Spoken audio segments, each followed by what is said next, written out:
সম্মানিত সুধী মণ্ডলী, উপস্থিত আমার দিনদার ইমানদার মুসলমান ভাইয়েরা, পর্দার আড়ালের মা ও বোনেরা, আসসালামু আলাইকুম ওয়া রাহমাতুল্লাহি ওয়া বারাকাতুহু। আমরা আল্লাহ রাব্বুল আলামিনের দরবারে লাখো কোটি শুকর আদায় করছি যে মহান আল্লাহ আমাদেরকে আজ ইসলামী সমাজ কল্যাণ পরিষদ চট্টগ্রাম কর্তৃক আয়োজিত 5 দিন ব্যাপী তাফসীরুল কোরআন মাহফিলের আজকের এই তৃতীয় দিবসে এ পাক জলসায় শরীক হওয়ার তৌফিক দান করলেন। এই মহান মাহবুদের দরবারে আমরা কালেমাত শুকর আদায় করছি। সবাই পড়ুন আলহামদুলিল্লাহ। কোরআন শরীফ আল্লাহ রাব্বুল আলামিন এমন এক গ্রন্থ আমাদের দান করেছেন, এমন এক কিতাব আমাদের দিয়েছেন, তার ব্যাখ্যার কোনো শেষ নাই। গোটা বিশ্বের সমস্ত গাছগুলি যদি কলম হয়ে যায়, গোটা পৃথিবীর সমস্ত পানি যদি কালি হয়ে যায়, তাহলে গাছ রূপী কলম দিয়ে, পানি রূপী কালি দিয়ে লিখতে লিখতে আল্লাহর কালামের ব্যাখ্যা লিখতে লিখতে যদি ওই পানিগুলি সব শেষ হয়ে যায়, আল্লাহর কালামের ব্যাখ্যা লেখা শেষ হবে না। সুবহানাল্লাহ। সুতরাং আমাদেরকে বুঝতে হবে এই মহান গ্রন্থ আল্লাহ রাব্বুল আলামিন আমাদের দিয়েছেন হেদায়েতের জন্য। সরওয়ারে কায়নাত, আশরাফুল আম্বিয়া, সৈয়দুল মুরসালিন, রাহমাতুল লিল আলামিন জনাবে মুহাম্মদ আরবি সাল্লাল্লাহু আলাইহি ওয়াসাল্লাম, তিনি মক্কি জিন্দেগিতে তার কাছে যে সূরাগুলি নাজিল হতো, সে সূরাগুলি ছিল 3টি জিনিসের উপরে ভিত্তি করে। বিশেষত এর একটি ছিল তাওহীদ, একটি ছিল রিসালাত, আর একটি ছিল কি? আখিরাত। সবাই বলুন, কি ছিল? আখিরাত। অর্থাৎ আখিরাত বা পরকাল, এই পরকালের বিশ্বাস ব্যতি রেখে মানুষের চরিত্র ভালো হওয়ার দ্বিতীয় কোনো রাস্তা নাই। মানুষের জীবনের নৈতিকতার মানকে বর্ধিত করার জন্য, মানুষের হিউম্যান বিইং, মানুষের মনুষ্যত্ব, মানুষের চরিত্রের মান ডেভেলপ করার দ্বিতীয় আর কোনো রাস্তা নাই। পথ একটি, সেটা হলো পরকালে বিশ্বাস। সেটি কি বলুন? পরকালে বিশ্বাস। এই পরকালে বিশ্বাস ছাড়া মানুষের চরিত্রের মান উন্নত হতে পারে না।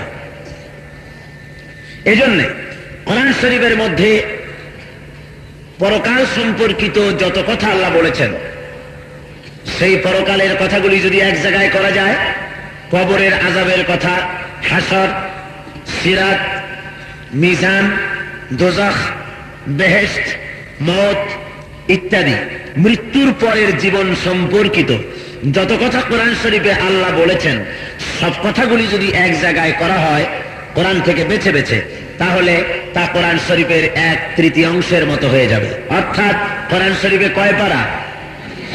এই 30 পারা কোরআন শরীফের 10 পারার সমান হবে পরকালীন কথা। জোরে বলেন সুবহানাল্লাহ, আরো জোরে বলেন সুবহানাল্লাহ।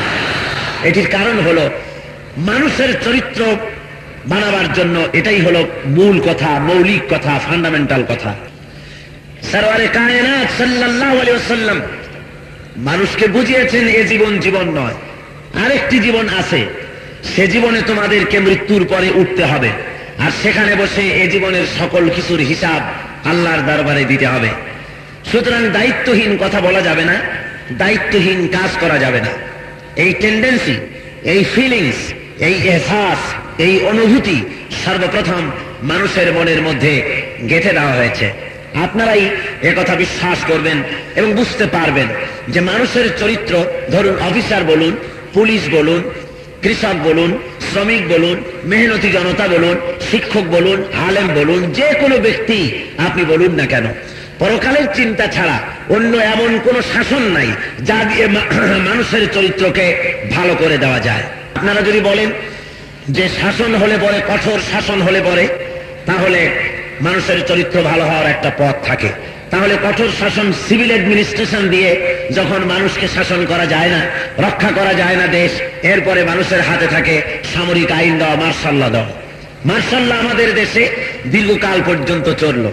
বর্তমান যিনি প্রেসিডেন্ট, তিনি সর্বপ্রথম তার আমলে তিনি ক্ষমতায় এলেন, নির্বাচিত একটি সরকারকে উৎখাত করে ক্ষমতায় এসে কি ল দিলেন বলুন? কথা কন না কেন? কি ল দিলেন? মার্শাল্লাহ দিলেন। কি অজুহাত দিয়ে? বললেন মন্ত্রীদের বাড়িতে ডাকাত পোষা হয়, দেশের ভিতরে শয়তানি, চুরি, ডাকাতি ইত্যাদি রীতিমতো সাংঘাতিক রকম হচ্ছে। সুতরাং দুর্নীতির বিরুদ্ধে আমরা জেহাদ ঘোষণা করে ক্ষমতায় এলাম। এই কথাটা বলছিলেন কিনা বলেন? মনে আছে আপনাদের? দুর্নীতির বিরুদ্ধে জেহাদ ঘোষণা করে ক্ষমতায় ওনারা এলেন। আপনারা বলুন, দুর্নীতির বিরুদ্ধে এই যে ঘোষণা দিলেন তারা জেহাদের, 4.5 বছর 5 বছরের মতো এই দীর্ঘ সময় চলে গেল। মানুষ, বর্তমানে বাংলাদেশের মানুষ সব ফেরেশতা হয়ে গেছে সামরিক আইনের বদৌলতে, নাকি?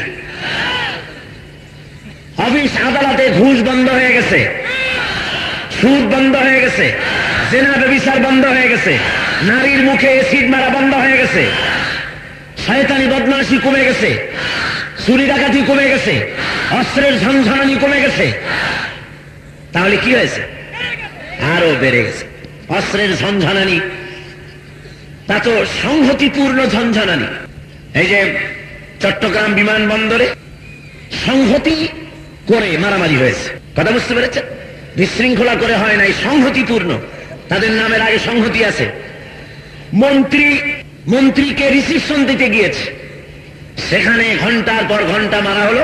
রিসিপশন করতে যেয়ে সাথে নিয়েছে কি জানি কয়, ড্যাগার, বোম, ককটেল, গ্রেনেড, পিস্তল, রাইফেল, এগুলি মন্ত্রীকে রিসিভ করার জন্য গিয়েছে। সংহতির প্রকাশ করেছে। কি ধরনের সংহতি আমরা করি তোমরা লক্ষ্য করো। ইউনিভার্সিটিগুলি সেকেন্ড ক্যান্টনমেন্টে পরিণত হয়ে গেছে আজ বাংলাদেশে। নারীর মুখে অনবরত এসিড পড়ছে, চুরি হচ্ছে, ডাকাতি হচ্ছে, ঘুষ বেড়ে গিয়েছে, আদৌ কবে নাই। বরং সামরিক আইনের মাঝে ঘুষ বেড়েছে কয়েক দফা বেশি, কয়েক টাইম বেশি বেড়েছে। তার কারণ কি? কারণ হলো সামরিক আইন আসার পরে ঘুষখোর যারা অফিসার, আমার মনে হয় ঘুষখোর অফিসারে মাহফিলে বোধহয় আসেন নাই, অনেক থাকে। ঘুষখোর সব জায়গায় কম বেশি কিছু না কিছু থাকে। তো তাদের কাছে যখন লোকেরা গেছে, তখন ওনারা বলেছেন, দেখো সময় কিন্তু আগের মতো ওই রকম না, এখন বেকায়দা। আগে যে কাজ 500 টাকা দিয়ে করতে পেরেছ, এখন কিন্তু ওইটা সম্ভব না। মার্শাল্লাহ চালু হয়েছে, তা তো বোঝো। সুতরাং 5000 কমে এই ঝুঁকি আমি নিতেই পারবো না। তাহলে দেখা গেল সামরিক আইন দিয়ে মানুষের চরিত্র ভালো বানানো যায় না। দুর্নীতি যাতে না ঘটে দেশে, সেজন্য গভর্নমেন্টের একটা দুর্নীতি দমন বিভাগ আছে, আছে না? ওইটার ইংরেজিতে কি বলে? Anti corruption. অ্যান্টি কারাপশন যেন কারাপশন না করে, সেই জন্য অ্যান্টি কারাপশন।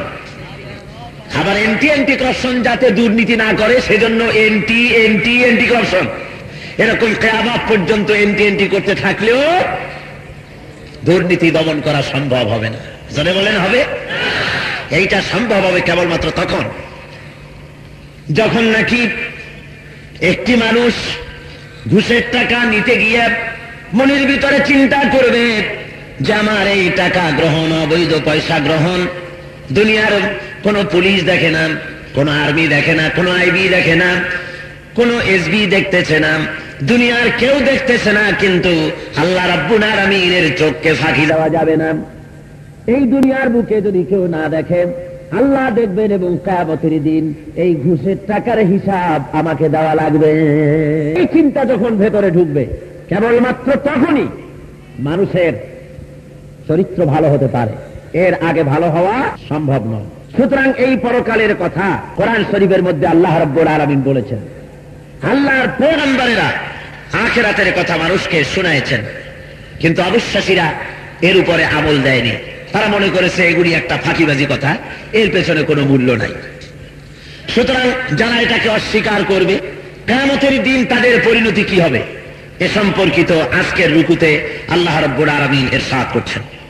আসুন আল্লাহর পবিত্র কালাম থেকে তেলাওয়াত করে আলোচনা করার পূর্বাহ্নে শয়তানের ওয়াসওয়াসা থেকে আবার সবাই পানা চাই, যাতে করে শয়তান কোন একজন শ্রোতাকেও কানে ধরে ঘাড়ে ধরে মাহফিল থেকে বের করে না দিতে পারে।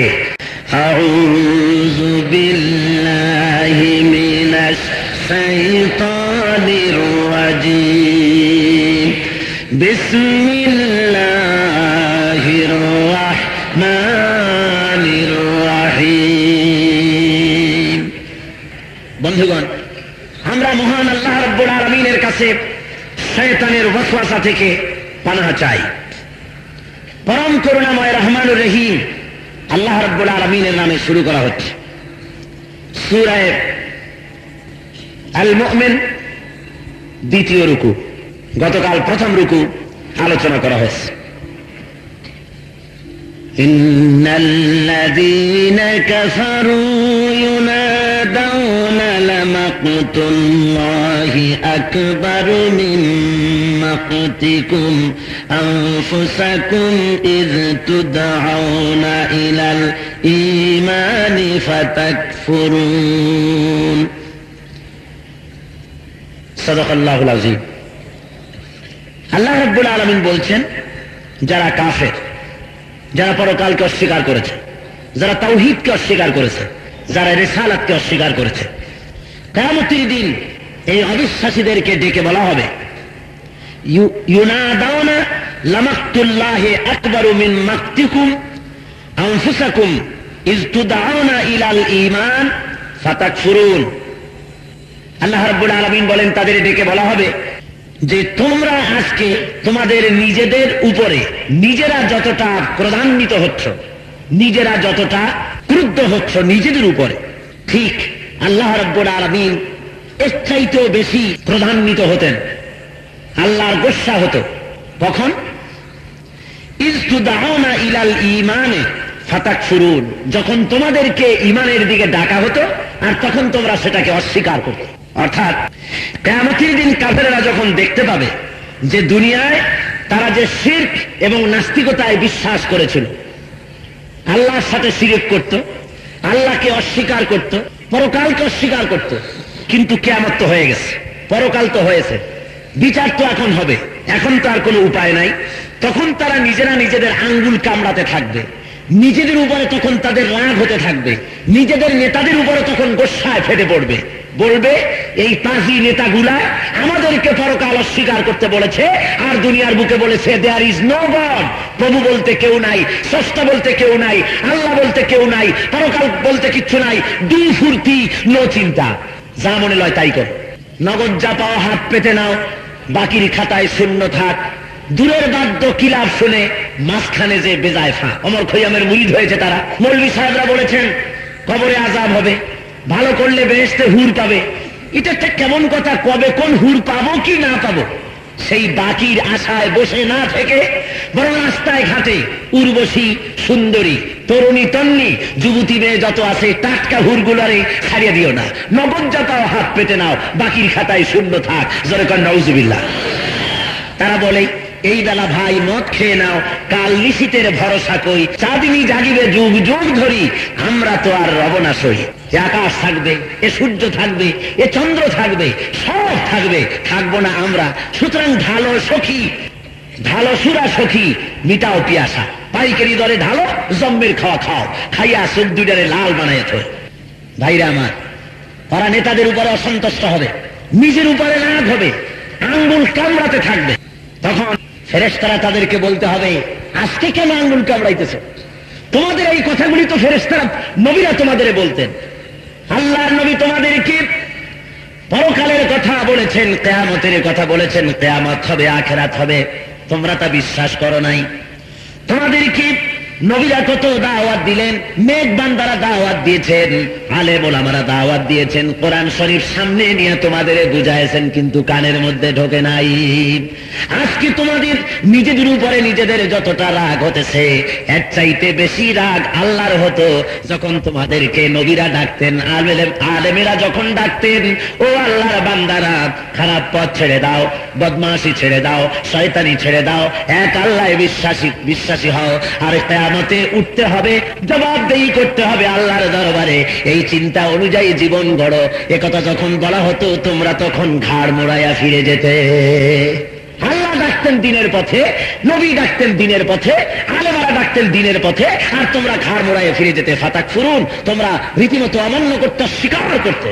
সুতরাং আজকে নিজেকে মালামত করো ভালো করে। দিনের দাওয়াত যখন এভাবে করে দায়ীরা দিতেন, তখন তারা এ দাওয়াত মানা তো দূরের কথা, বরং দিনের দায়ীদেরকে পাথর মেরেছে, তাদেরকে জেলে দিয়েছে, তাদের উপর অত্যাচার করেছে, তাদেরকে মারধর করেছে, কত না অত্যাচার করেছে। ভাইরা আমার, এ মানুষগুলির চরিত্র এমন বেকায়দা, ডাকা হয় ভালোর দিকে, সে বোঝে খারাপ। ওই দেখেন না, দুনিয়ার প্রায় সব পয়গম্বরদের দিয়ে আল্লাহ ছাগলের রাখালগিরি করাইছে, প্রায় সকল পয়গম্বরদের দিয়ে। তার মানে ছাগল সাংঘাতিক বেয়ারা। গতকালও ছাগলের চরিত্র বলছি, মনে আছে না আপনাদের? সাংঘাতিক বেয়ারা। ওর ভালোর জন্য আপনি ওরে বৃষ্টি থেকে বাঁচাবার জন্য ঘরে ঢুকাবেন, রৌদ্র থেকে ওরে বাঁচাবার জন্য ছায়ায় নেবেন, ও যাবেই না। দুইটা ঠ্যাং এমন ভাবে সামনে বাধায় দেবে, জান কবুল, সামনে বাইর হবে না, সামনে এগোবে না। তারপরে দুইটা আপনি তারাই ওদের বাড়ি নেবেন, তিনটা দৌড় দেবে ওইদিকে, ছয়টা দেবে এদিকে, সাতটা মারবে ওদিকে দৌড়, আর 15টা দেবে পিছনের দিকে দৌড়, এক জায়গায় করাই যাবে না। আল্লাহ বলেন, নবী এমন এক এই ছাগলের রাখালগিরি এই জন্য করালাম, নবুয়ত প্রাপ্তির পর এমন এক জাতের রাখালগিরি তোমাদের করা লাগবে, এমন এক জাতের রক্ষণাবেক্ষণের দায়িত্ব, হেদায়েতের দায়িত্ব তোমাদের হাতে পড়বে, যাদের চরিত্র এই ছাগলের চাইতেও খারাপ। তোমরা তাদেরকে জাহান্নামের আগুন থেকে বাঁচাতে চেষ্টা করবে, আর ওরা তোমাকে পাথর মারবে, ওরা তোমাকে গালি দেবে, ওরা তোমাকে মিথ্যাবাদী বলবে। ভাইরা আমার, আল্লাহ রাব্বুল আলামিন কিয়ামতের কথা বলছেন যে ওরা তখন নিজেদের উপরে ভাবে ক্রোধান্বিত হতে থাকবে। আর কি বলবে? কারা বলবে? কাফেরেরা। কারা বলবে? অর্থাৎ পরকালকে যারা অবিশ্বাস করেছিল। পরকালে অবিশ্বাসী ব্যক্তি শুধু অমুসলিমদের ভেতরেই নাই, বরং বর্তমান যুগে মুসলমান নামধারী লোকদের মধ্যেও আছে। জোরে বলেন আছে কিনা? আরো জোরে বলেন আছে কিনা? তাদের পরিচয় দেব শেষ দিন ইনশাআল্লাহ। ক্বালু রাব্বানা আমাত্তানা ইসনাতাইনি ওয়া আহইয়াইতানা ইসনাতাইনি ফা'তারাফনা বিযুনুবিনা ফাহাল ইলা খুরুজিম মিন সাবিল। কাফেরেরা বলবে, রব্বানা, হে আমাদের প্রভু, তুমি আমাদেরকে দুইবার জীবন দিয়েছ, দুইবার মৃত্যু দিয়েছ। ফাতারাফনা বিযুনুবিনা, আমরা আমাদের অপরাধ স্বীকার করতেছি, আমরা আমাদের গুনাহের স্বীকার করতেছি, আমরা ভুল করেছি, আমরা যে গুনাহ করেছি তা আমরা স্বীকার করছি। ফাহাল ইলা খুরুজিম মিন সাবিল, আজকের এই অবস্থা থেকে বেরিয়ে যাওয়ার কোন পথ কি আছে? হায় আল্লাহ, এইখান থেকে এই যে ভীষণ ভীষিকাময় দৃশ্য, এই যে আযাব আর গজব, এর থেকে বেরিয়ে যাওয়ার কোন পথ কি আছে? আমরা আমাদের দোষ স্বীকার করতেছি, ভুল স্বীকার করতেছি, বেরোবার পথ আছে? এটি হলো আয়াতের তরজমা। এখন এই দুইবার মৃত্যু আর দুইবার জীবনের কথা, এটা সূরা বাকারার মধ্যে বলা হয়েছে। আল্লাহ রাব্বুল আলামিন বলেন, কাইফা তাকফুরুনা বিল্লাহি ওয়া কুনতুম আমওয়াতান ফাআহইয়াকুম সুম্মা ইউমীতুকুম সুম্মা ইউহয়ীকুম সুম্মা ইলাইহি তুরজাউন।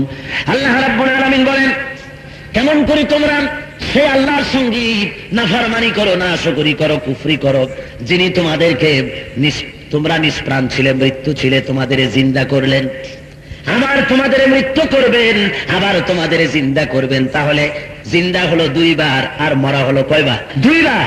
জিন্দা দুইবার, মরা দুইবার। কাফেরেরা তিনবারের কথা বিশ্বাস করতো, চারটা বিশ্বাস করতো না। কাফেরেরা মনে করতো নিষ্প্রাণ ছিলাম সেটা ঠিক, জিন্দা হয়েছি সেটাও ঠিক, মরে যাব সেটাও ঠিক।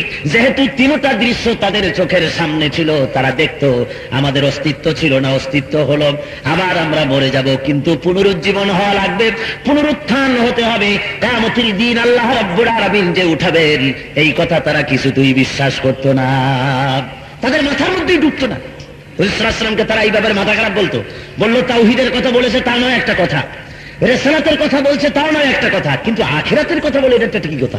রাসূলের মাথা খারাপ হয়ে গেছে। জোরে কর নাউযুবিল্লাহ। তারা হাসি ঠাট্টা করতো যে আমরা নাকি মরে যাব, আর মরার পর আমরা নাকি জিন্দা হব, এটাও বলে একটা কথা। এই নিয়ে তারা ঠাট্টা করতো, বিদ্রুপ করতো, মজাক করতো, তারা হাসি তামাশা উড়াতো। তারা বলতো পরকাল সম্পর্কে, ওরা বলতো ইন হিয়া ইল্লা হায়াতুনা দুনিয়া ওয়া মা নাহনু বিমাবউসিন। এই দুনিয়ার জীবনটাই একমাত্র জীবন। ভাইরা আমার, আজকে মুসলমানদেরকে বাঁচবার জন্য এগিয়ে আসতে হবে।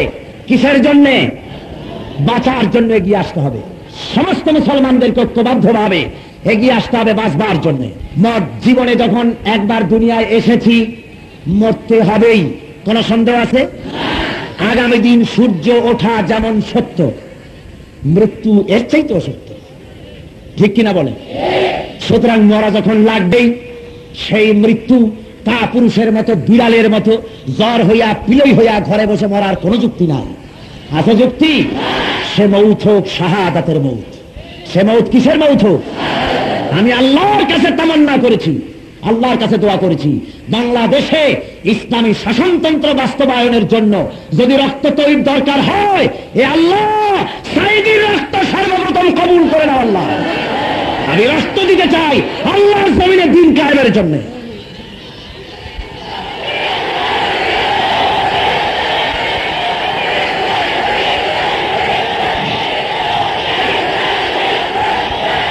ভাইরা আমার, শাহাদাতের মৌত আমাদের সকলেরই আশা হওয়া উচিত, ঠিক কিনা? শাহাদাতের মৌত এত সহজ, শাহাদাতের মৌত আল্লাহর কাছে সবচেয়ে বেশি প্রিয়। এই মৌতটা হলো এদিকে দুনিয়া, ওদিকে দিদার ইলাহি, নসিব হয়ে যাবে। সুবহানাল্লাহি ওয়া বিহামদিহি। শাহাদাতের মৌত একটি সেতু, একদিকে পৃথিবী আর একদিকে জান্নাতুল ফেরদাউস। জোরে বলেন আলহামদুলিল্লাহ। ভাইরা আমার, আল্লাহর দ্বীন কায়েমের জন্য সাহাবায়ে কিরাম রক্ত দিয়েছেন, স্বয়ং আল্লাহর নবী রক্ত দিয়েছেন। বুখারী শরীফের ভিতরে কিতাবুল মাগাজির মধ্যে লেখা রয়েছে, আল্লাহর নবী উহুদের ময়দানে যুদ্ধরত যখন ছিলেন, আর কাফির বেঈমানেরা যখন মুসলমানদেরকে খানিকটা দুর্বলতায় ফেলে দিয়েছে, খানিকটা বেকায়দায় ফেলে দিয়েছিল, আল্লাহর নবীকে তারা ঘেরাও করে ফেলল। সাহাবায়ে কিরাম নবীজির চতুর্দিকে তারা দাঁড়ায় গেল, যাতে নবীজির গায়ে কারো আঘাত না লাগে। আল্লাহ নবীকে বাঁচাতে গিয়ে, তার শরীর বাঁচাতে গিয়া কাফির বেঈমানদের ওই তীরের আঘাত যত সহ্য করতে হয়েছে, তাদের পিঠে সব তীর তারা নিয়েছে, রাসূলের গায়ে যেন না লাগে। যুদ্ধের শেষে দেখা গেছে যত তীর সাহাবায়ে কিরামদের পিঠে ঢুকেছে, তার মধ্যে একা তালহার পিঠের মধ্যে 80টা তীর প্রবেশ করেছিল। আল্লাহ নবী উম্মতের অবস্থা দেখার জন্য যখন মাথা উঠাচ্ছিলেন, তখন দেখা গেল হুজুরের মাথার উপরে আঘাত লেগেছে কাফেরদের, আর লোহার টুপি ভেঙ্গে গিয়া টুকরা হয়ে কপালের ভিতরে ঢুকে গিয়েছে, দান মোবারক শহীদ হয়ে গিয়েছে। নবীজি ঘুরে পড়ে গেলেন। হযরত আবু বাইদা ছুটে এসে রাসূলকে তুলে ধরলেন। হযরত আলী রাদিয়াল্লাহু তাআলা আনহু কপালের উপরে পানি ঢালতে লাগলেন, যাতে করে রক্ত বন্ধ হয়ে যায়। হযরত ফাতিমা দৌড়ে এসে কাপড়ের আঁচল দিয়া রক্ত মুছবার জন্য চেষ্টা করতেছেন, রক্ত বন্ধ হয় না। নবীজি কপালে হাত দিয়া দুটি হাত এক জায়গায় আনলেন, তাকিয়ে দেখলেন রক্ত দিয়া হাত বোঝাই হয়ে গেছে। নবীজি বলতেছেন, আরে সেই জাতির কল্যাণ কি করে হবে যেই জাতি তার নবীর চেহারা রক্ত দিয়ে লাল বানায়া দিল। আল্লাহর নবী দুঃখ করতেছেন। হযরত ফাতেমা একটা চাটাই পোড়ায়া ছাই বানায় এনে কপালের ভিতরে ঢুকায় দিলেন, গর্তের ভিতরে। সঙ্গে সঙ্গে রক্ত বন্ধ হয়ে গেল, কিন্তু চতুর্দিকে ছড়ায় গেল আল্লাহর নবী নাই, আল্লাহর নবী শহীদ হয়ে গেছেন। হযরত ওমরের মতো মানুষ, সিংহ তেজা মানুষ, হাতের থেকে তরবারি পড়ে গেল। আল্লাহর নবী যদি বেঁচে না থাকেন, তাহলে কার জন্য যুদ্ধ করবো? হারে ময়দানে জালজালা পয়দা হয়ে গিয়েছে। মদিনায় খবর ছড়িয়ে গেল, মানুষ পাগলের মতো দৌড়ানো শুরু করে দিয়েছে। এক মহিলা মদিনা থেকে দৌড়ায় উহুদের দিকে। একজনের সঙ্গে দেখা হলো সাহাবীর সাথে। সাহাবী জিজ্ঞেস করলেন, ওগো মহিলা কোথায় যাও? কয় উহুদে যেতেছি। কয় যাইয়া কোনো লাভ নাই, উহুদে যেয়ে কোনো লাভ নাই। তোমার যে স্বামী এসেছিলেন জিহাদের ময়দানে, তোমার স্বামী শাহাদাত বরণ করেছেন। মহিলা বলেন, কে শহীদ হয়েছে শুনতে চাই না, বরং বলো, তাড়াতাড়ি করে বলো আল্লাহর নবী কেমন আছেন। ওই মহিলা আবার অগ্রসর হয়, আরেকজনের সঙ্গে দেখা। সে বলছে, মহিলা কোথায় যাও? কয় ওহুদে যেতেছি, কয় যায় কোনো লাভ নাই, তোমার যে কলিজার টুকরা দুইটা সন্তান এসেছিল, দুটো ছেলেই শাহাদাত বরণ করেছে। মহিলা বলে, কে শহীদ হয়েছে শুনতে চাই না। ওগো নবীর সাহাবী, তাড়াতাড়ি করে বলো আল্লাহর নবী কেমন আছেন। মহিলা দৌড়াতে দৌড়াতে ওদের ময়দানে সাহাবায়ে কিরাম পরিবেষ্টিত, আল্লাহর নবীর কাছে গিয়া হুজুরের চেহারা মোবারক দেখে, হুজুরকে জীবিত অবস্থায় দেখে বলছেন, ইয়া রাসূলুল্লাহ, স্বামী মরা শোক, পিতা মরা শোক, কলিজার টুকরা দুটি সন্তান মরা শোক, সব আমার কলিজা থেকে ধুয়ে মুছে গেছে। হুজুর আপনি বেঁচে আছেন, এটাই আমাদের সান্ত্বনা। ভাইরা আমার, নিজেদের জান বাজি রেখেছেন, নিজেদের বিবি বাল বাচ্চার জান বাজি রেখেছেন, এত কষ্ট করেছেন সাহাবায়ে কেরাম আল্লাহর দ্বীন জমিনে কায়েম করার জন্য। আমার ভাইরা, ওই দিন বাংলার জমিনে কায়েম করার জন্য রক্ত দেওয়ার মতো মুসলমান কি চট্টগ্রামে নাই? আমি আপনাদের বলতে চাই, বেঁচে থেকে কি লাভ হবে যদি জমিনে আল্লাহর দ্বীন কায়েম না হয়ে যায়, কোরআনের শাসন কায়েম না হয়ে যায়। নবীজি দিনের পর দিন না খেয়ে কষ্ট করেছে, ক্ষুধায় কষ্ট করেছেন, রক্ত দিয়েছেন, সাহাবায়ে কেরাম রক্ত দিলেন, কষ্ট করলেন। আমার ভাইরা, আল্লাহর দেওয়া এই বিধান বাংলার জমিনে কায়েমের জন্য আসুন আমরাও আল্লাহর কাছে কাঁদি, আমরাও প্রাণ ভরে কাঁদি, জান মালকে বাজি রাখি। আল্লাহ যদি দয়া করে কবুল করে দেন, শোষণ থাকবে না, নির্যাতন থাকবে না। আল্লাহর কাছে জন্য দোয়া করা দরকার। আল্লাহ আমাদেরকে, কোথায় যেন সেদিন দোয়া করেছিলাম যে আল্লাহ তুমি বলেছো নবী আর পাঠাবা না, তোমার নবী বলেছেন নবী আর আসবে না, কিন্তু তুমি বলো নাই, তুমি একথা কোথাও বলো নাই যে ওমর আর পাঠাবো না, নবীজিও বলেন নাই যে ওমর আর আসবে না। আল্লাহ গো, তোমার দরবারে বাংলার জন্য একজন ওমর আমরা চাই, হযরত ওমরের মতো একজন নেতা আল্লাহ এই জাতির জন্য তুমি কবুল করে নাও। একদিকে রাষ্ট্রপ্রধান হযরত ওমর রাদিয়াল্লাহু তাআলা আনহু, আর একদিকে কোথায় চলে গিয়েছেন সুবহানাল্লাহ হযরত আলী রাদিয়াল্লাহু তাআলা আনহু বলেন, হযরত ওমরের খেলাফত আমলে আমি ঘুমিয়ে আছি, রাতের বেলা স্বপ্নের ভিতরে দেখি আখেরি জামানার পয়গম্বর নবী মুহাম্মদ রাসূলুল্লাহ সাল্লাল্লাহু আলাইহি ওয়াসাল্লামের পেছনে আমি নামাজ পড়তেছি। মসজিদ নববীর ভিতরে হযরত আলীর স্বপ্ন। রাসূল যখন সালাম ফিরালেন, তখন বাবুস সালাম থেকে একটা বুড়ি ঢুকলো, হাতে একটা পাত্র।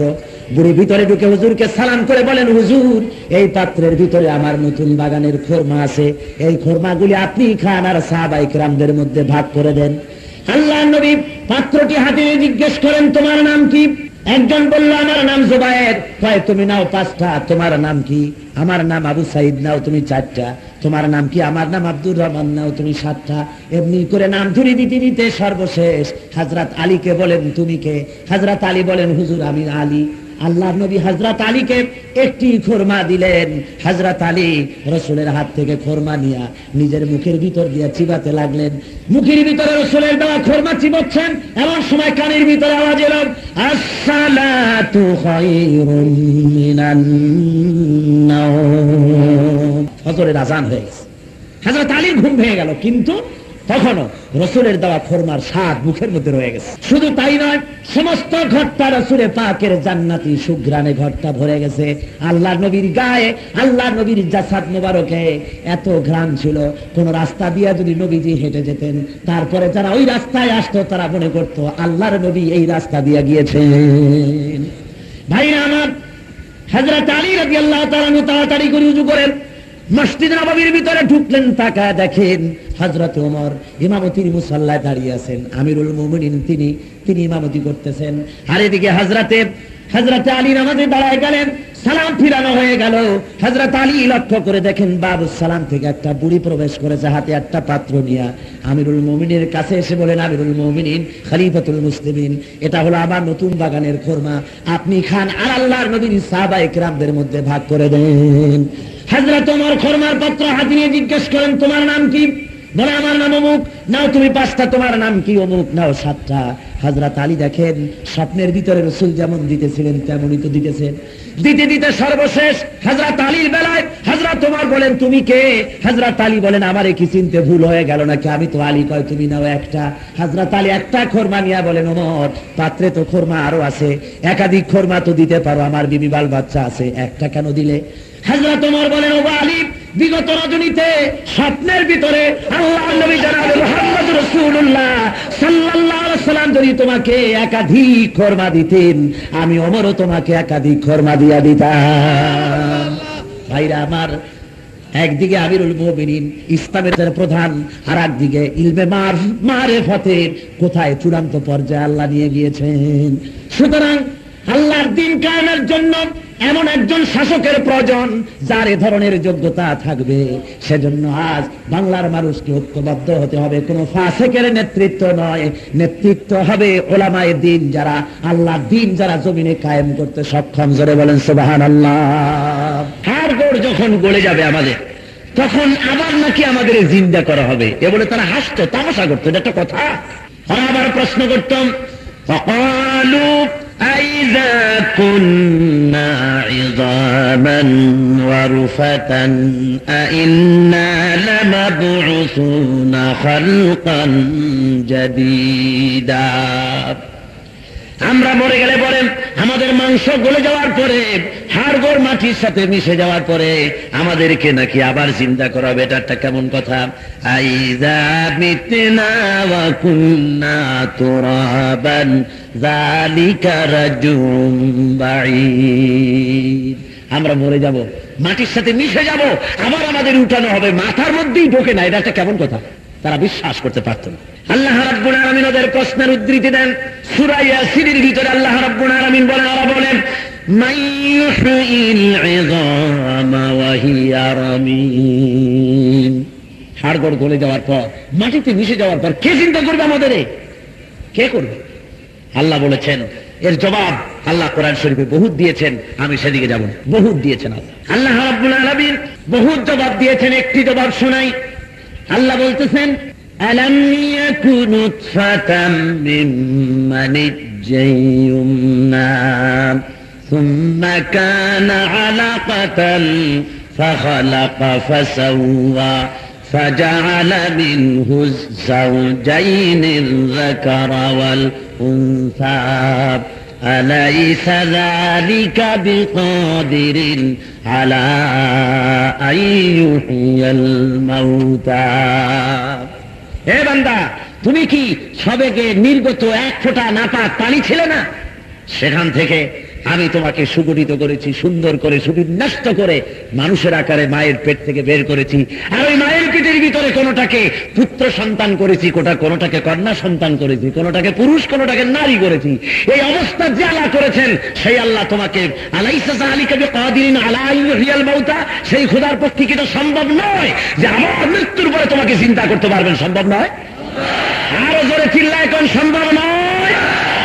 নিঃসন্দেহে সম্ভব। সুতরাং কিয়ামতের দিন আল্লাহ রাব্বুল আলামিন সকলকে ওই কিয়ামতের মাঠে হাজির করাবেন। সবাইকে সেদিন উঠতে হবে।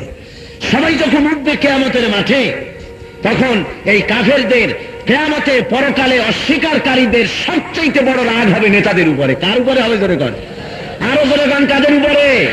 সেদিন আল্লাহ এক ব্যবস্থা করবেন, ওই বেহেশতীরা জাহান্নামীদের দেখবে, জাহান্নামীরাও বেহেশতীদের দেখবে। জাহান্নামীরা দেখবেন, আমরা যে পরকালের দাওয়াত আমাদের যারা দিয়েছিল, ওরা তো বেহেশতের ভিতরে কত আনন্দে আছে, আহারে ওরা কত শান্তিতে আছে, আর আমরা জাহান্নামে গেলাম অমান্য করে তাদের কথা।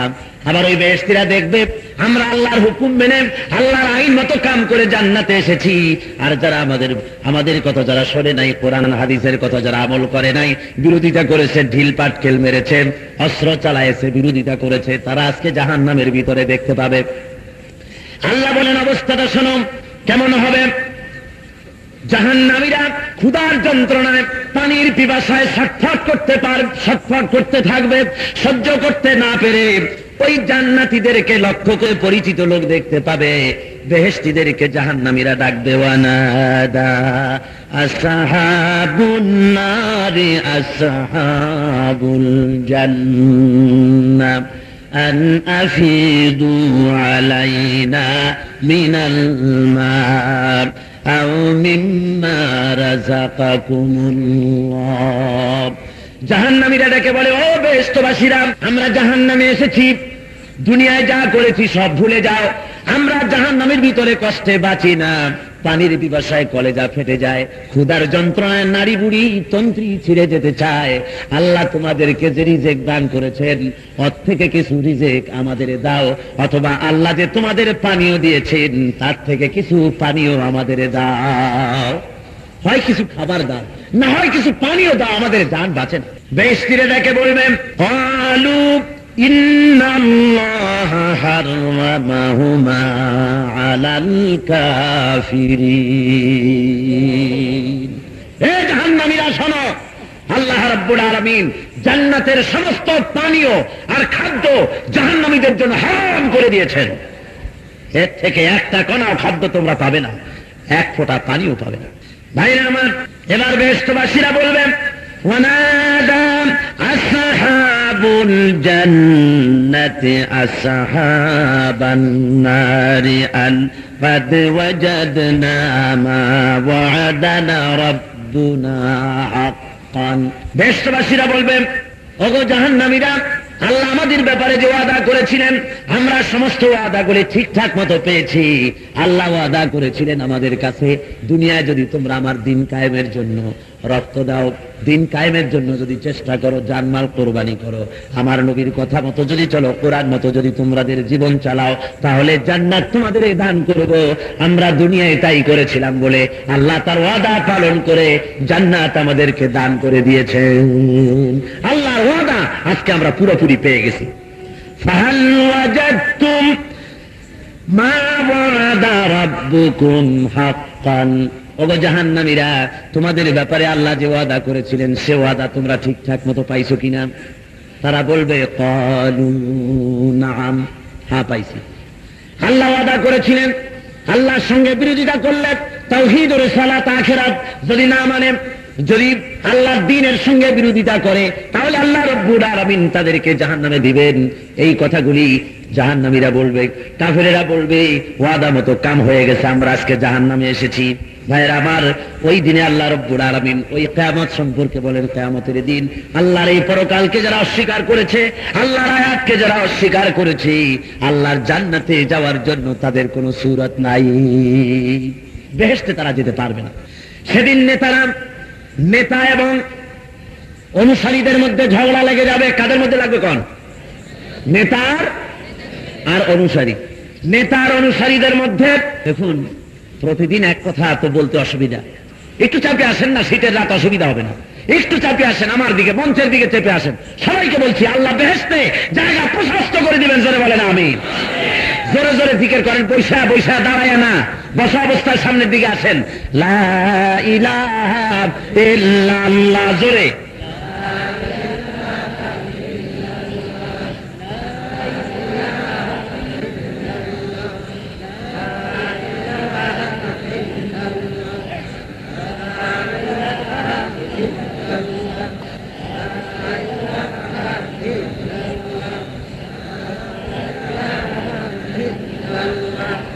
লা ইলাহা ইল্লাল্লাহ, লা ইলাহা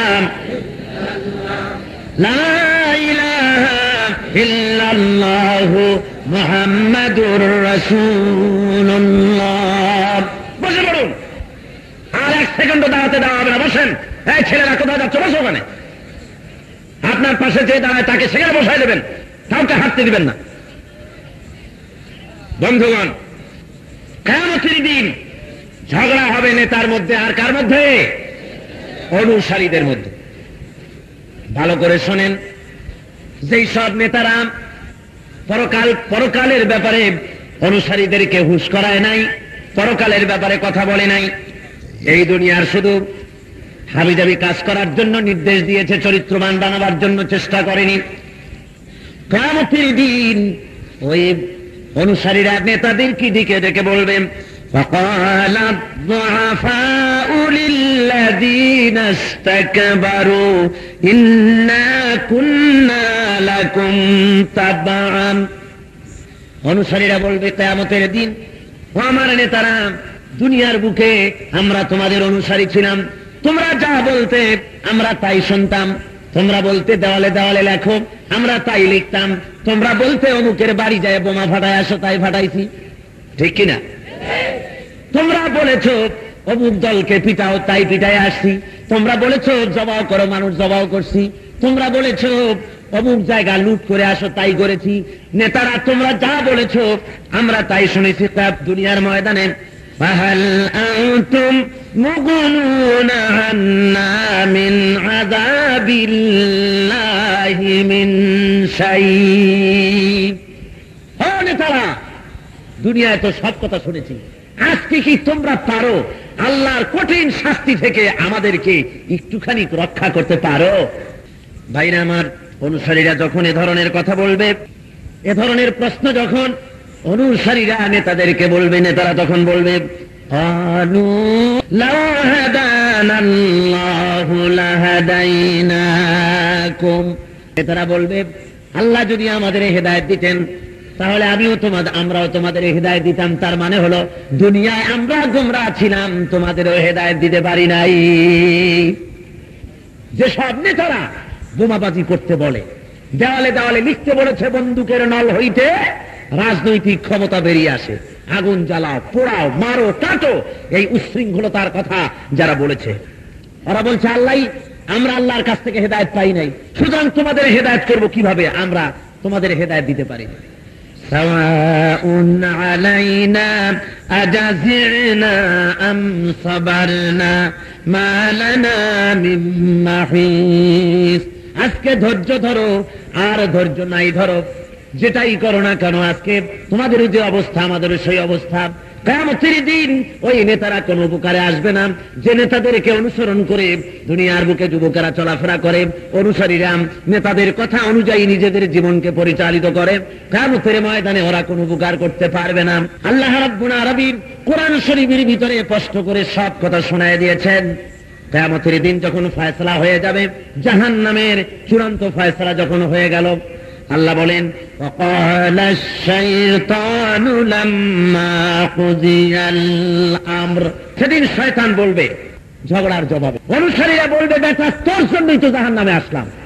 ও যখন জবাব দেবে যে আমি তো আল্লাহর হুকুম মতো করি নাই, মন মগজ মতো তোমাদের হুকুম দিছি, এখন আমার তো উপায় নাই, তোমাদেরও যা আমাদেরও সেই অবস্থা। অনুসারীরা তখন খেপে যাবে। অনুসারীরা বলবে দুনিয়ার বুকে তুমি আমাদের যা খুশি সেইভাবে চালায়েছো, আজকে আমাদের বিপদের জন্য তুমি একমাত্র দায়ী। শয়তান তখন বলবে, নেতারা তখন বলবে, চূড়ান্ত ফয়সালা যখন হয়ে যাবে, তারা বলবে ইন্নাল্লাহা ওয়া'আদাকুম ওয়া'দাল হক ওয়া ওয়া'আদতুকুম ফাখলাফতুকুম। আল্লাহ রাব্বুল আলামিন ওয়াদা করেছিলেন, তার ওয়াদা তিনি পালন করেছেন, আর আমি ওয়াদা করেছিলাম, আমি তা খেলাফ করলাম। কে বলবে? কে বলবে? শয়তান বা নেতা।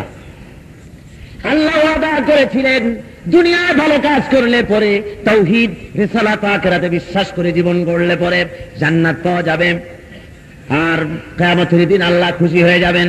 আল্লাহ তার ওয়াদা রক্ষা করেছেন। আমি বলেছিলাম বেহেশত নাই, দোজখ নাই, আল্লাহ নাই, পরকাল নাই, আমি যা বলেছিলাম দুনিয়ায়, আজকে তার খেলাফ করলাম। কি করবে তোমরা? আজকে কেন আর দোষ দাও? শয়তান বলবে, নেতারা বলবে, আল্লাহ রাব্বুল আলামিনের কথাগুলি পয়গম্বরেরা আর আলেমেরা তোমাদের কাছে কোরআন খুলে খুলে বলেছে পরকাল আছে, আল্লাহর কাছে জবাবদিহি করা লাগবে, হাদিস দিয়ে বলেছে, কোরআন দিয়ে বলেছে। ওয়ামা কানা লি আলাইকুম মিন সুলতান।